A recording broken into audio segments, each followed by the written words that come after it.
Hello everyone. In this video, I want to talk about something that often happens in our spiritual life, but nobody enjoys going through it. And that is the process of giving up or abandoning an ideal. I think this is as extreme as you can get in your spiritual life. I think many of us have had this experience, this first time experience with God, where we feel so glad that we discover His existence, His presence, that we promise our life to Him, that we promise to live a life of goodness, because it's not only that we want to believe in Him, we want to do good, we want to follow our conscience, and we want to do what is right.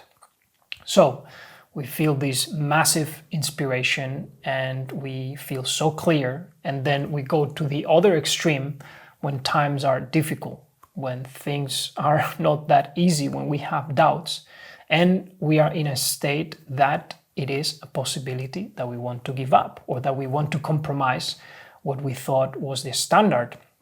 And of course, this also translates to many aspects in our lives. It can be more external, like maybe our jobs or our hobbies, our projects, maybe a sport that you're doing or a challenge that you want to take on.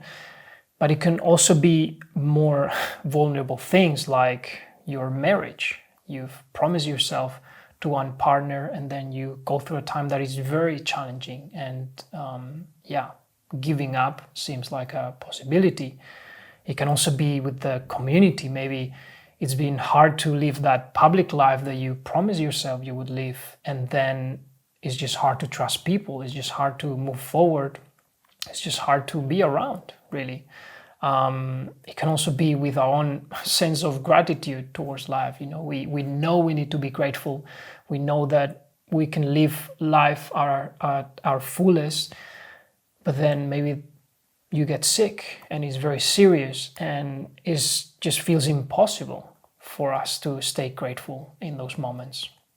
So we have these two extremes, right? We have the call from God that in a way can feel heavy because He gives us responsibility, but it also feels very liberating because of His presence, of His existence. And then we go to the other extreme where we doubt, we become skeptical, we don't know what to do.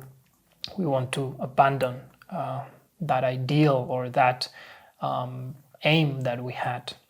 So, of course, nobody wants to be in a state of wanting to give up or feeling so challenged by the circumstances that they are willing to compromise. And I don't say this lightly, right? Like for myself or those who are close to me, this is a process that can come over and over again in different areas of our lives. And the thing is, because we want this relationship to God to be for the rest of our lives, then it's asking us to not give up for the rest of our lives, right? So it's very demanding. It's like the most demanding quest that we can go for in our lives.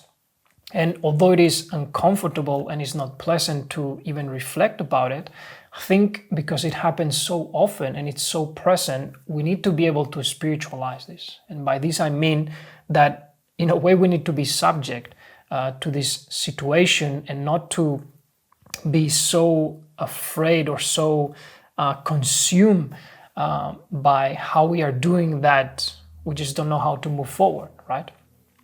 So I just want to share a few thoughts about this also because it is connected to our ESGD summer motto, which if you haven't seen it yet, it starts like this.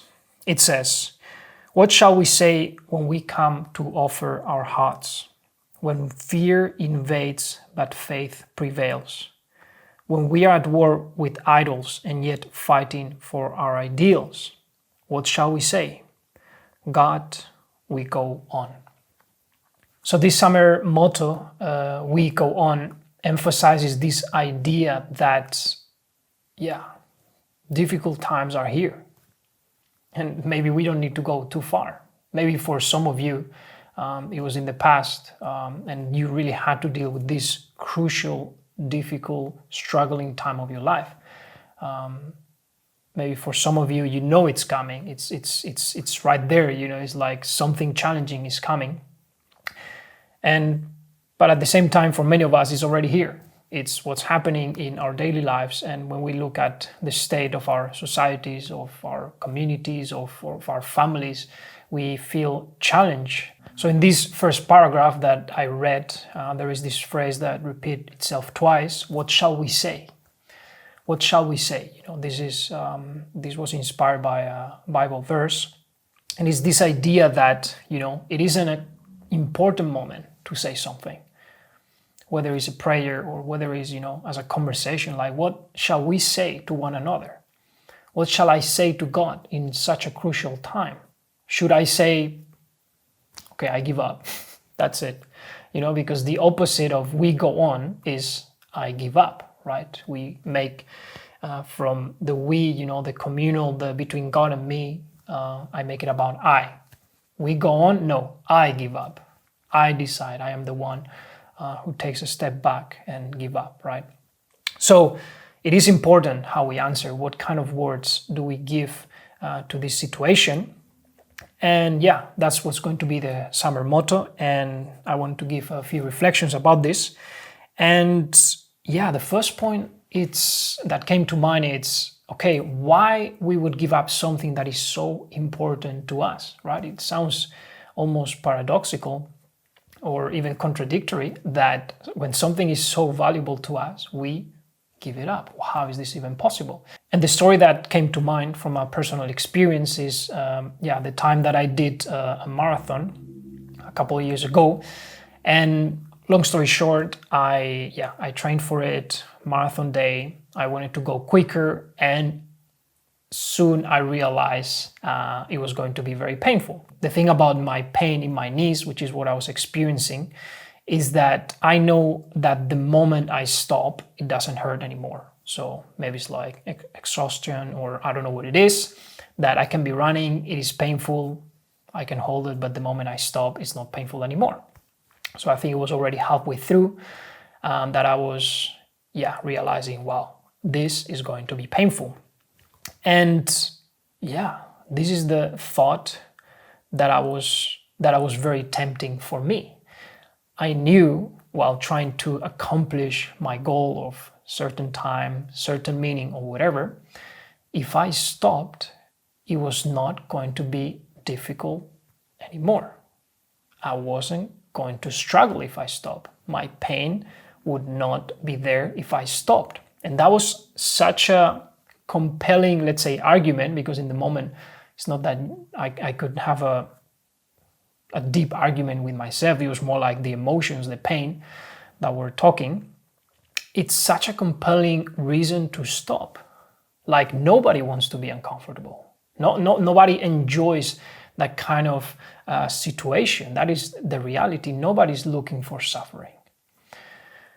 So there is reasons to stop. There is plenty. And once you get into that, I don't know if mindset or in that kind of conversation, it's like, like this makes sense. Like if I stop, it's not going to be painful. And I think that's what mostly happens also when we aim at different things internally and externally.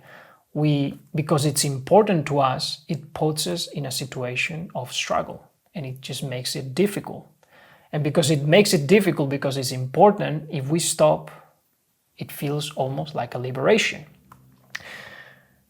But then the follow-up, what I was thinking is that, this has real consequences in our spiritual life and the way we can relate to God and relate to ourselves.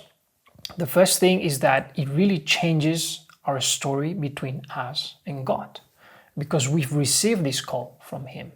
We've received this responsibility that we want to take. In my case, I'm talking about a marathon, but I'm talking not about the marathon. I'm talking about, life, about our internal life and our personal connection to God. So this changes our story with the revelation of God to us, because we are telling ourselves, I can't do this. We've been called, but we say back, I cannot do this. And I choose not to continue. And that might have other ramifications and consequences. You might even doubt that it was even a call from God. You might even doubt God. You might doubt yourself. You might doubt everything, basically. And then the second point is that what I experienced, because, thank God, thank that I could grab some strength and motivation to finish this marathon. The most valuable time of this marathon was afterwards. Of course, I felt accomplished, that I could manage the pain, all of this, but it was finishing it, reflecting about it, looking back at this cyclical experience, this experience that was contained in this marathon, that I could gain wisdom, that I could gain, an understanding of myself and of my spiritual life. So when we give up, we just don't know what we are missing when we finish. There's this quote from Galatians 6:9. So let's not get tired of doing what is good. I mean, that's already amazing. Let's not get tired of doing what is good. This is what's happening here. We get exhausted of doing what we think is good. Again, I'm not talking about the marathon. I'm talking about our spiritual lives. So let's not get tired of doing what is good. At just the right time, we will reap a harvest of blessing if we don't give up. If we don't give up. And I truly believe this is the case. We need to end things and cycles and seasons in order to take the blessings, to have the understanding, to elevate the quality of our spiritual life. And here I also want to clarify that, of course, in our lives, we're going to make changes of directions. We're going to have a different understanding of life that is going to be like, oh, wow, now I should do that. Or like we are revealed a different truth, more specific. It's like, okay, I saw it like this, but now I see it like this. So, of course, we get hopefully wiser, stronger, and so on. And then the type of actions and understanding might change, and hopefully they are just deepening. But I think the thread is this idea that you're trying to do good, that you're trying to do it in the best of your understanding. You're trying to do the right thing. And that's something that, whether you were immature or not, can be always present. So I think when I think about a religious life or a spiritual life, it always comes to us, right? It's like this is not some second-hand understanding of what we should do in life. This is ourselves. And it reminds me of this quote from the Divine Principle. Not remind me, it's not that I know it by heart, but I wrote it down. It says, as an individual, each one of us is a product of the history of the providence of restoration, each one of us. Hence, the person who is to accomplish the purpose of history is not other than I, myself. And this is the individual call. Of course, this can look very similar to one another, but it comes with the individual. This is not some second-hand call or faith or understanding. This is us in our lives. So, of course, we might see others, how they're doing it. We might say, oh, but isn't this what you wanted? Or isn't this what you said you would do? Whatever. It can be of support or it can be judgment, whatever. But I, in front of myself, in front of God, in my prayer, I need to know. I need to know if this is a compromise, if this is giving up or not. Yeah, what do we do about it? What do we do when we are in this state? When I'm in total pain, both of my knees are destroyed. I know if I stop, the pain is gone and so on. Like, how do I deal with this? And the first thing that came to mind is that I need to normalize this. I don't need to justify it.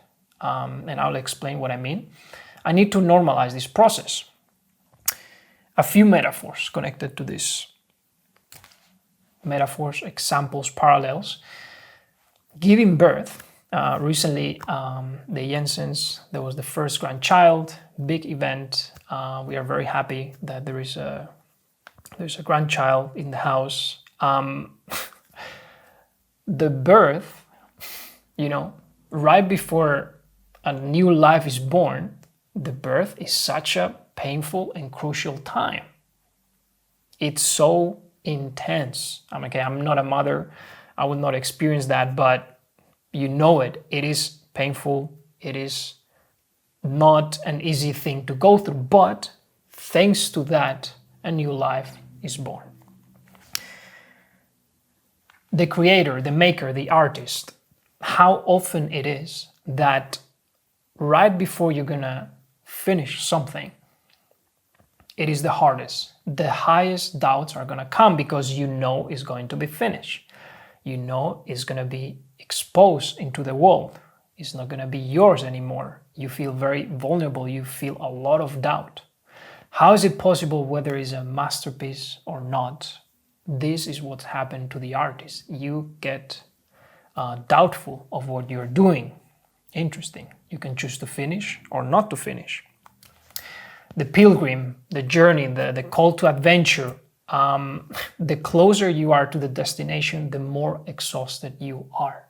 The more chances there is that you're not gonna make it because you are exhausted, you are tired. You might get lost in that time. You are more sensitive to the journey in that time. So what do I mean by all these examples? We normalize it. This is what it is. Maybe you can think life is suffering. Maybe you don't think it's such a way. We are in a state that we find ourselves in this situation. So I'd rather normalize it, spiritualize it, but I don't want to justify it. Maybe in an ideal world will be different. Maybe if, Adam and Eve didn't fall, all these, possible scenarios of what an ideal world can be. Yes, I don't want to justify suffering, but I'm in a situation that I have to deal with it. So I'd rather normalize it and not escape my own reality. Second thing we can do, to what voice are we listening more? Again, in this example of the marathon, the loudest voice was my pain, was my emotions, was this idea that this is making me extremely uncomfortable and I don't want to go through this. It is the last thing I want to do to ask my conscience, because the funny thing, or I don't know even how to conceptualize it, we know that if we ask our conscience, if we ask God about, okay, what should I do? We're not going to hear just take the easy way.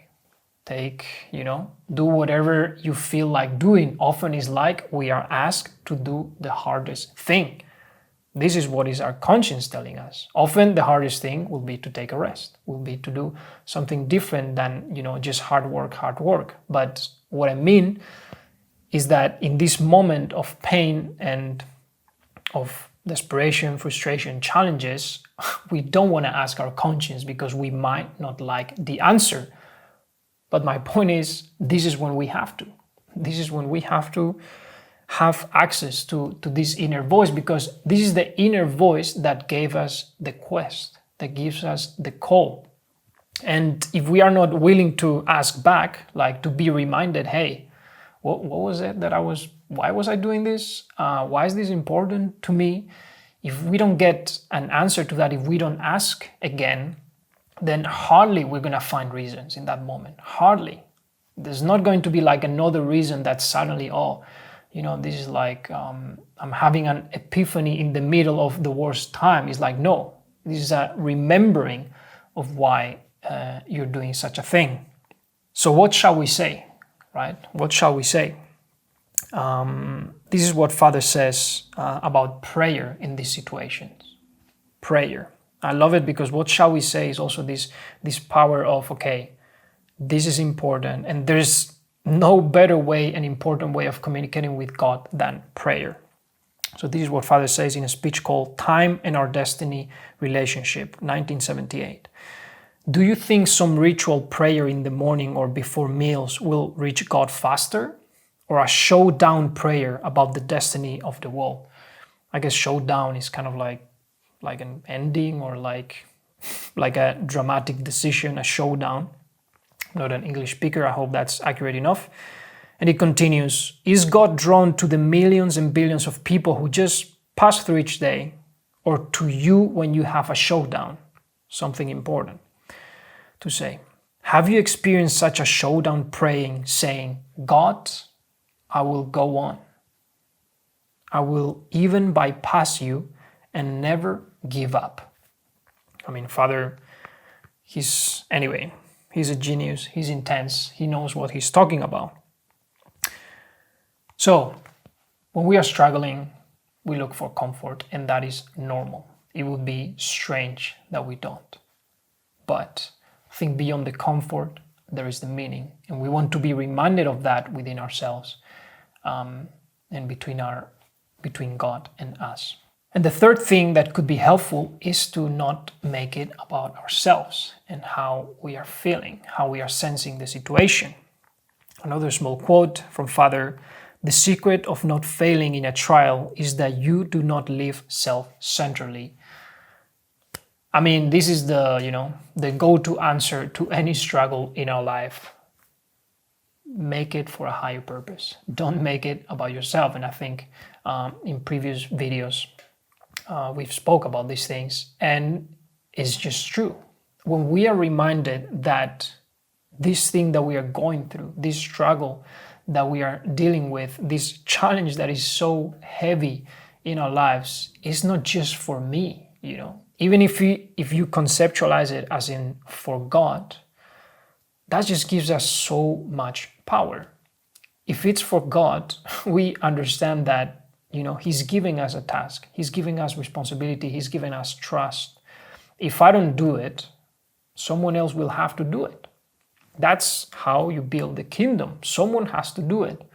So when we are asked to do it and we don't do it, I mean, maybe it sounds like, I hope it doesn't sound like a threat, but this is a reality, right? When someone doesn't take responsibility in one area, someone else has to do it. And often we don't see it. And with God's providence, I mean, hardly we can see it or understand it, but we know this has to be true because that's how responsibility works.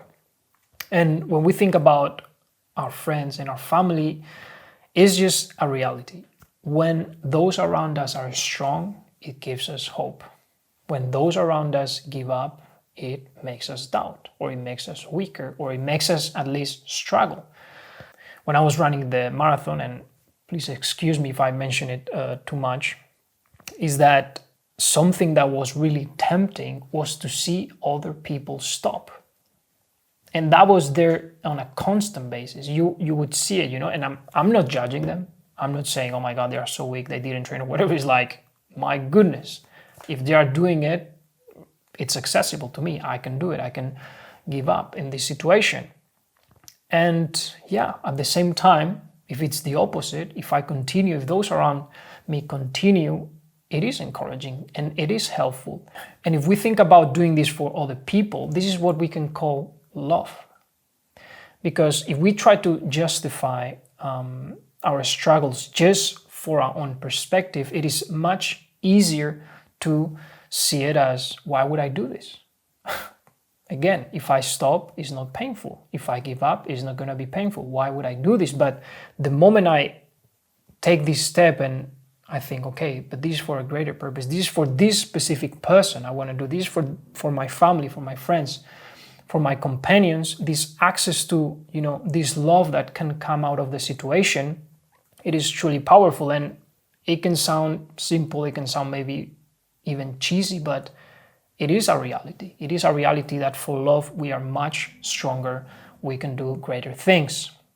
So, another quote from Father: if you go to the place where you are being attacked with the determination not to give up, but to leave a legacy to your brothers and sisters so that they can go on, how could you ever feel the need to take rest?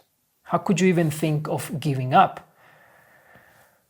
Yeah, it might sound extreme or intense or whatever, but I think it's just helpful.